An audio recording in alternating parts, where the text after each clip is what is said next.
Nel nostro faccia a faccia oggi un personaggio importantissimo, nazionale, un personaggio che ha legato il proprio nome ad una leggenda, quella della Juventus. Parliamo di Moreno Torricelli. Ciao Moreno, ben trovato. Ciao, grazie dell'invito. È un faccia a faccia un po' particolare perché cercheremo anche di scoprire gli altri lati, seppur già conosciuti, di Moreno. Che rapporto c'hai con il calcio di oggi? Ma sono sempre un grandissimo appassionato di calcio, avendo praticamente giocato tutta una vita e fatto parte di questo mondo. Lo seguo ancora con un po' meno, diciamo, enfasi, però lo seguo perché il calcio, secondo me, è lo sport più bello del mondo. Senti Moreno, quali sono state le caratteristiche, le componenti che hanno un po' contraddistinto il tuo percorso? Ma diciamo che la mia storia è un po' particolare, per chi non lo sapesse, fino a 22 anni giocavo nel campionato di dilettanti e dopo di punto in bianco è arrivata l'occasione di fare un amichevole con la Juventus E sei stato catapultato poi. e da lì è nata la mia carriera importante, bella, soddisfacente, che mi ha portato nell'elite del calcio mondiale. Quindi la componente trovarsi al posto giusto, nel momento giusto, probabilmente è quella giusta. Assolutamente sì, io guardando la mia storia dico di sì. Ho avuto anche, c'è un'altra componente fondamentale che ho avuto in Giovanni Trapattoni, la persona che ha creduto in me, perché non so quanti allenatori avrebbero messo la propria faccia per lanciare un ragazzo nel merito sconosciuto alla Juventus. È Lui ha vero. avuto questo coraggio. Ben ripagato però direi, eh? Sì, poi col senno di poi credo che abbiamo vinto in due, insomma, È vero, è però vero. il suo coraggio è stato fondamentale. Senti, invece la componente amicizia nel mondo del calcio, tu che lo hai vissuto certamente a grandissimi livelli, quanto hai inciso?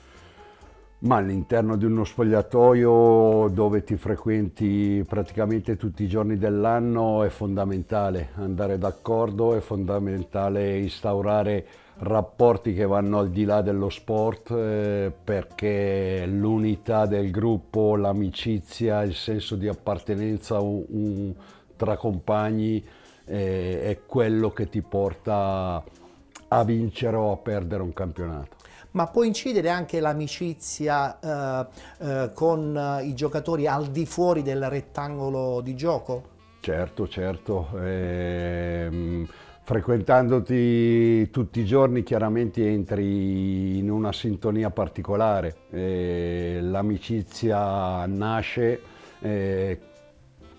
non con tutti in egual misura, Certo, giusto. però insomma il fatto fondamentale credo che siano anche delle mogli che vadano d'accordo anche loro per poter instaurare dei rapporti anche al di fuori, ma in un ambiente soprattutto come quello della Juventus tutto è volto per creare quella sintonia, quella sinergia tra giocatori, tra famiglie, tra mogli per poter rendere al top. Al top, equilibri tutti sulla stessa linea per un risultato unico che in questo caso è quello della vittoria. Mentre invece la famiglia tua personale sotto questo punto di vista ha inciso comunque sul tuo percorso?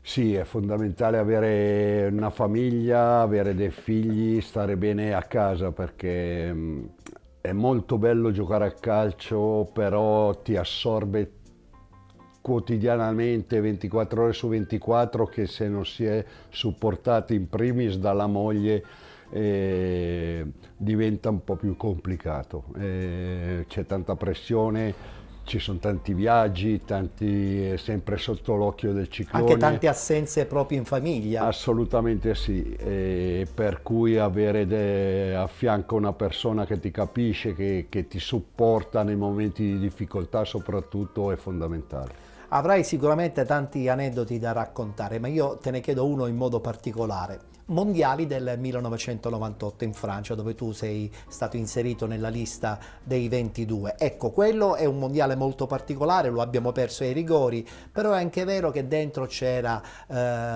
tanta storia da raccontare nel duello del Piero, Totti e tutto il resto, Baggio. Ecco, in questo caso il tuo aneddoto su quel mondiale?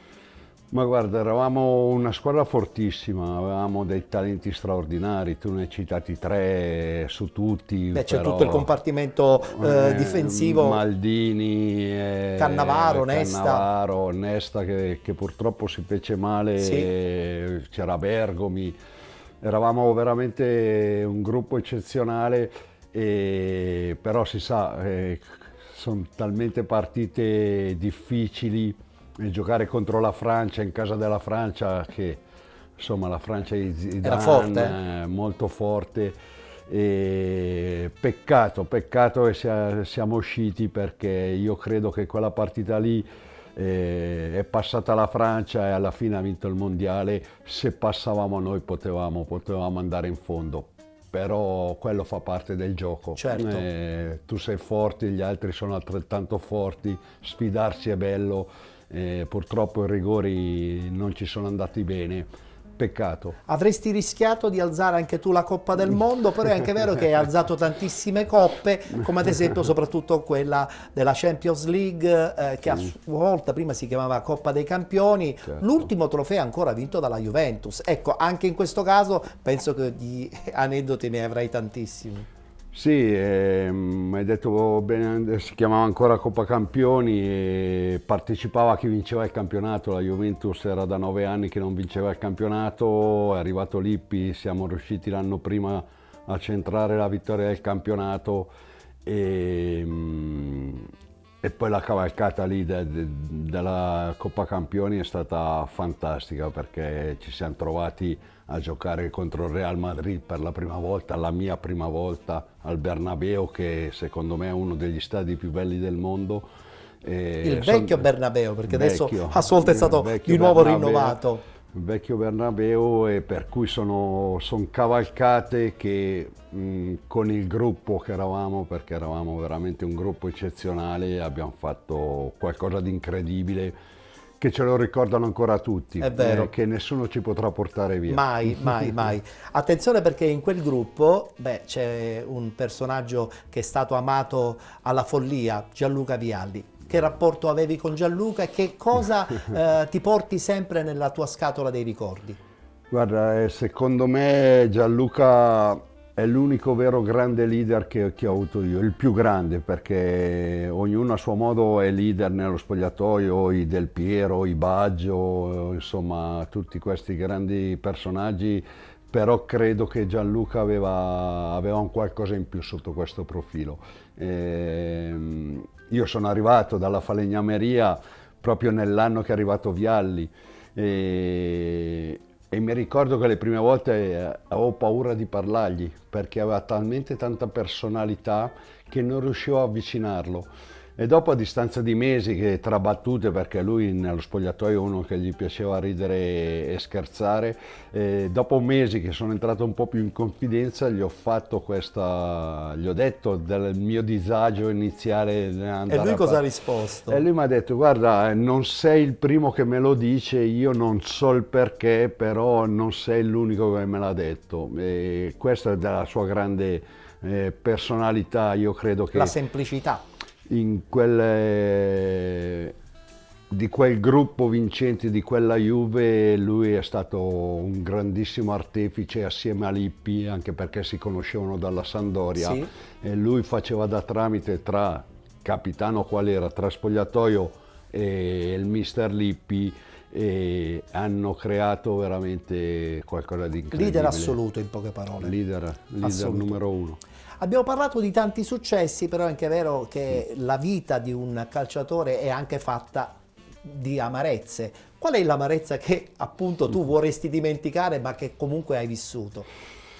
Ma guarda, abbiamo vinto la Champions e ne abbiamo perse altre due. Ho perso finale di Coppa UEFA, ho perso magari tante cose, ma che vorrei cancellare no, perché credo che nella vita di un Serve tutto? atleta serve veramente tutto e devi accettare la sconfitta perché è vero che in quegli anni noi eravamo il punto di riferimento a livello europeo. In 4 anni abbiamo fatto 4 finali, 3 di Champions e una di UEFA, abbiamo vinto 3 campionati, eravamo veramente, per dirne una, c'era Alex Ferguson che veniva al comunale a vedere i nostri allenamenti.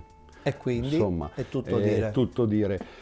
Però non cancellerei, diventerebbe troppo facile dire le finali le rigiocherei, ma le potrei riperdere. Fa parte di un percorso, è vero che l'amarezza è tanta perché quando perdi appuntamenti così importanti brucia tanto. Perché sai che potrebbero non ritornare. Assolutamente, però per arrivare a quella sconfitta in finale ci sono state 5-6 partite che ci siamo tolti delle grandissime soddisfazioni, quali andare a Manchester a vincere a Manchester, giocare Sì? con i più grandi giocatori al mondo e batterli.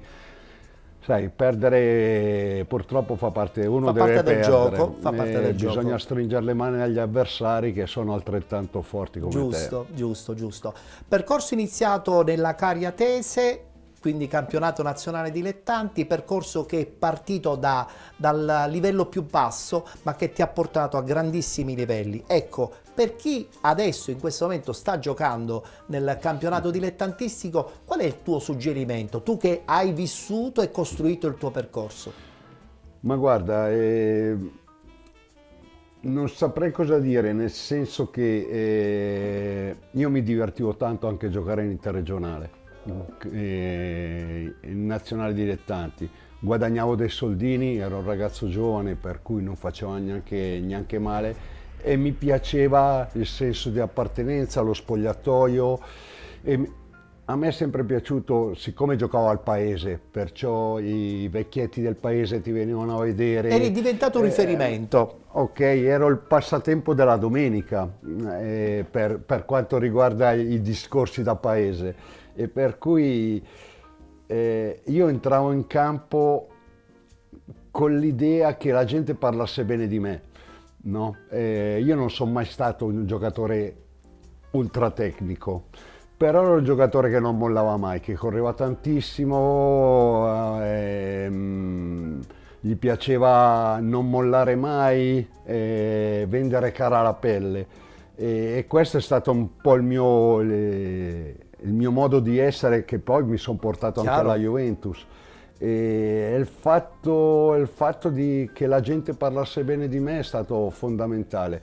Poi il divertimento è fondamentale perché se no non ci puoi stare neanche in Serie A se non ti diverti. Quindi il Veramente. suggerimento giusto per chi fa in questo momento un calcio dilettantistico è quello di divertirsi, non prendersi poi alla fine troppo sul serio No, quasi. cercare di fare le cose bene, Sì. meglio delle proprie possibilità. E poi per quanto riguarda la mia storia, quando è arrivata l'occasione, Sfruttarla al massimo. cercare di sfruttarla, anche perché quando mi chiamano, guarda che c'è da andare a fare un amichevole con la Juventus e io con la Juventus o contro la Juventus? No, con la Juventus. Un po' di paura mi era Chiaro. presa perché sarò all'altezza, non sarò all'altezza, poi piano piano ti metti lì e Una dici, forma di responsabilità giusta. giocare a pallone so giocare, vado là, cerco di fare il meglio che posso. Ed è e poi andata bene, incrociando e poi giustamente vediamo, le e poi è dita. andata. Abbiamo parlato del mondo Juve, però è anche vero che nella tua vita sportiva c'è anche un mondo viola. Come suddividi questi due mondi che hanno fatto parte della tua vita calcistica? Ma guarda, io ti dico, la Juventus è uno dei più grandi club al mondo. La popolarità che ti dà la Juventus non te la dà nessun'altra squadra in Italia. La Fiorentina era una bella squadra, io insomma anche per l'odio che c'è tra la rivalità che c'è tra le due squadre ci ho pensato un attimino prima di Immagino. andare. Però, come ho detto più volte, è un senso di riconoscenza sull'uomo che mi ha lanciato. Trapattoni. Trapattoni era allora l'allenatore della Fiorentina e mi sono sentito quasi in dovere di ripagare la fiducia che mi aveva dato 6 anni prima. Fiducia ripagata, perché proprio quell'anno, insomma, avete fatto una stagione bellissima, Battistuta era imprendibile, no? Eravamo una bella squadra, sì, eravamo una bella squadra, siamo stati a lungo in testa al campionato, poi abbiamo mollato un po' nella seconda parte, siamo arrivati terzi qualificandoci sempre per la Champions League, che per Firenze era qualcosa di straordinario. Grande successo, grande successo. Per chiudere, in tutto questo calcio multimiliardario, l'Arabia Saudita che c'entra?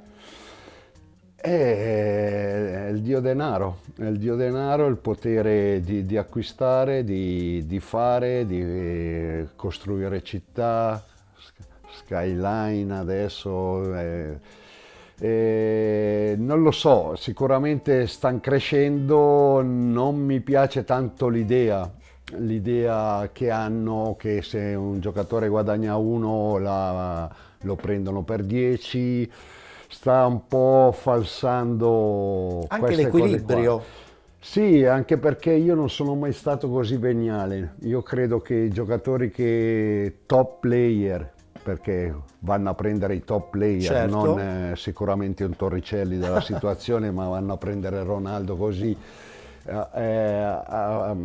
Non credo che se continuassero a giocare in Europa farebbero la fame, per cui la differenza tra guadagnare 10 e 20 non c'è Non tanta è assolutamente differenza, per cui importante, io preferisco mettermi più alla prova, inseguendo ancora il sogno di rivincere un pallone d'oro, di rivincere una Champions, un campionato, ma nei campionati che contano. Insomma, questo calcio 3.0 ci piace, però poi alla fine anche il nostro campo interno, il nostro orticello ci piace. Io storgo un po' il naso su questo tipo di scelte. È vero, la condivido assolutamente. Moreno, è stato un piacere incontrarti. Piacere mio. Mi ha fatto piacere perché ti sei raccontato in una maniera assolutamente libera. Grazie. E ti auguro le cose più belle per il tuo avvenire. Grazie mille. Grazie a Moreno Toricelli, il nostro personaggio del nostro Face to Face.